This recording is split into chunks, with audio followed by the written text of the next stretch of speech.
Good morning, ODL viewers. I managed to come back for the update to see what's happening since I took the video of the ravine, the landslide that was happening here in Gikungu.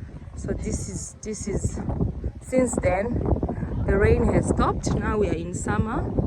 Yeah, it's summertime, it's not raining, but this house, as you remember, part of it went, you can see, fell inside. So this is the current state of it. Yeah, you can see I cannot approach. I'm just a bit on the safe side, as you can see. So it's really scary. I don't know, this house, as you can see, that day you could see that it was almost touched, but I don't think the guy left the family. I think they are still inside because now it's not raining, but they can't remain inside. They won't. I don't think so. Look, it's not even far from their fence. Yes, see, all this vegetation used to be here on higher ground. Now it's inside. So yeah, so this is the distance. So I don't think this. Also far ahead you can see some houses succumbed to the pressure. Yeah, so this is the update on the last time I was here, which was in May, and now we are towards the end of June. So I don't think the government did come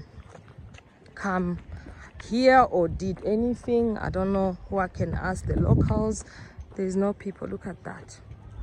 So that chunk will, if it was still raining, that chunk would have been gone. Yeah, so remember also this house, it's the main street.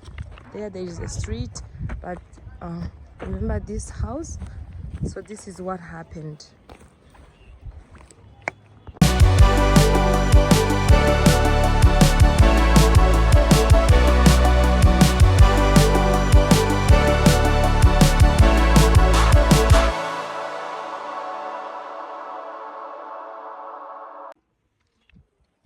Ego banywanyi ba televiziyo yacu ODL TV, twagomba tubereke ukuntu vyifashe. Muribuka mu kwa gatanu ko twari twaberetse uyu musozi wari kurasitagurika utwara n'amazu ahegereye. Twagarutse kugira ngo twibonere uko bimeze ubu tuhasanze. Murabona ko ntashobora no kwegera, sinegera cyane, hari imigaga, ariko ndaza kugerageza kubereka. Hiyo haruguru hariho inzu yagiye, murayibuka iri hariya. Iyi nayo niniya iri imbere yanje, tuzi ko nyene yakirimo, ngira ngo nukubera imvura itagwa, ariko nawe ntiyoba ari ansekirite, kuko umwanya n'umwanya murabona imigaga hose turiko turacari imigaga. Ni ukuvuga yuko nko mwijoro aryamye ashobora kwisanga, nuko nyene imvura itari kiragwa humutse, ariko ehera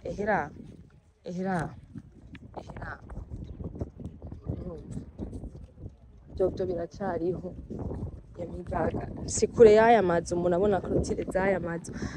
Hama hirya naho murabona ko hari inzu yagiye.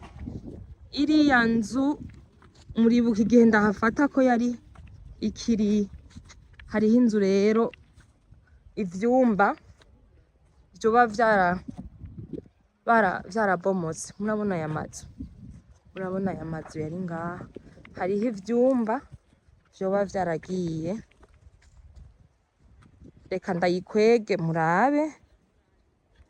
murabona aha nyene hari aya mabuye aha n'amatafari, murabona ko hari inzu murahabona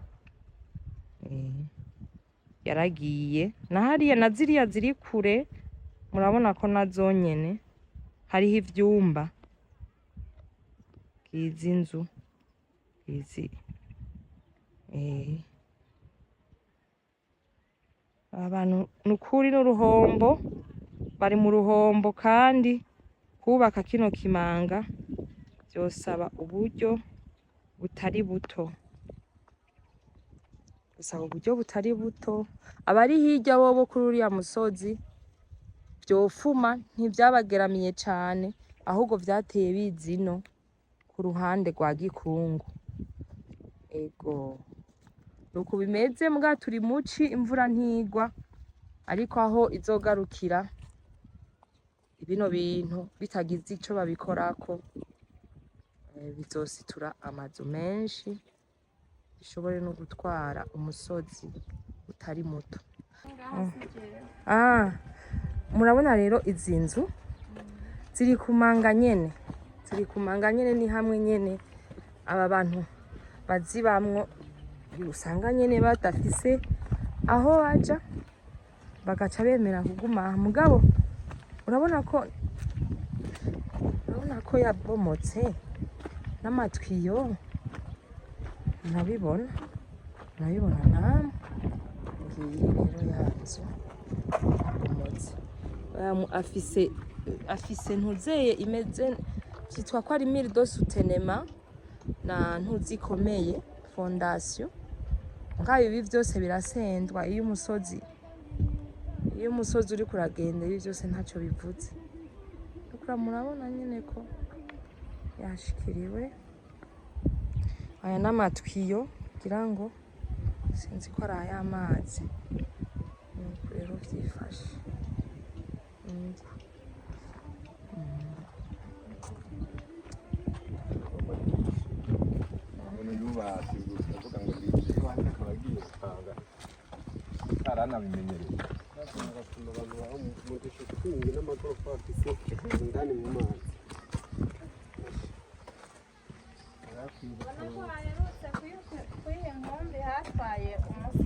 Umusore gute hajya twabonye amazi yagize ibenga. Nimba batamuhambye je bamuhambuye umunsi. Yo mwana we yaragize imanga nini ndende gose yanyikiye yarazi ngo ni hagufi. Akijyayo ngo yagiye yahagaze. Mugabo ngo acaratarika amaboko yereka bari hejuru, abaguma babona nyika barakwegarira. Umva caranyika bamukuyeyo ngira haheze nk'amasaha 2 bamuhiye. Ni kajya twabonye kajya hajya nyine. None yari yabuze amazi yuko gako yoja koga hajya. Ngira ibintu byo byaramukwega bimuhamagara. Ntivyoroshe. Man. None aba bose bakiri ngaha ntibibaza ko imvura igarutse kizoca kibandanye kikigira ciha. Aho gusa nuko abantu bavuga ngo kubera ngo hatwaye uwo muntu ngira ntihazobandanye. Ntawubizi. Uwo muntu rero yo ababaye babereye incu. Ya burya abantu bafise ivyo bagira. Murakoze. Ego mugabo nta bantu bacegera barababujije. Ubu ntabajyayo. None haraje abategetsi canke abanyamakuru canke abandi bantu bajejwe ibintu vy'ibiza. Haraje n'abapolisi bari ku moto, sinzire ko barimo abamenyesha amakuru. Kubera bari kuhazibira abantu ntibaze barahegera. Mbona ari baguma babwira. Ntibahegere. Gusa kuwa gatandatu nibaza baraziburuye amazi makeya. Mbona umenga amazi ariko aratera agenda bukeye. Ubundi yari yabwuyemwo irya misozi yaca yaragira bica birayazibira. Nabone urumva barimba bariko baragira ngo baziburure. Bica byongera babona byuzura. Bica bakuraho babireba. bisaba uburyo bwinshi. aho ngo baratanga amahera n'uwo mupapa waho ngo atanga amahera menshi kugira babigomore mugabo biranga. Bisaba uburyo buniniya cane n'inguvu nyinshi z'abantu. Ngira ngo ibimashini bigiye. Ibimashini da. Sawa murakoze mama, mugira umunsi mwiza. Muba ngaha nyene ku Nyenzari? Ego. Mu Gikungu. Sawa.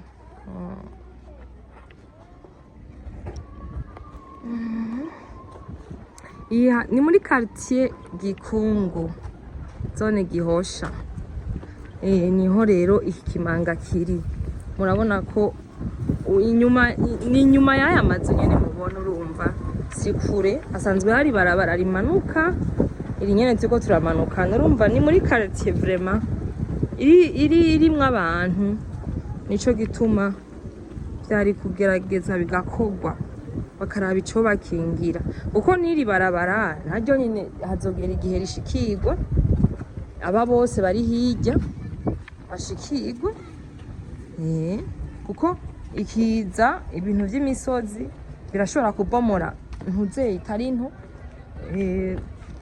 birashobora kubomora intuze igice kitari gito kikagenda cose bakanuka giheba heraba.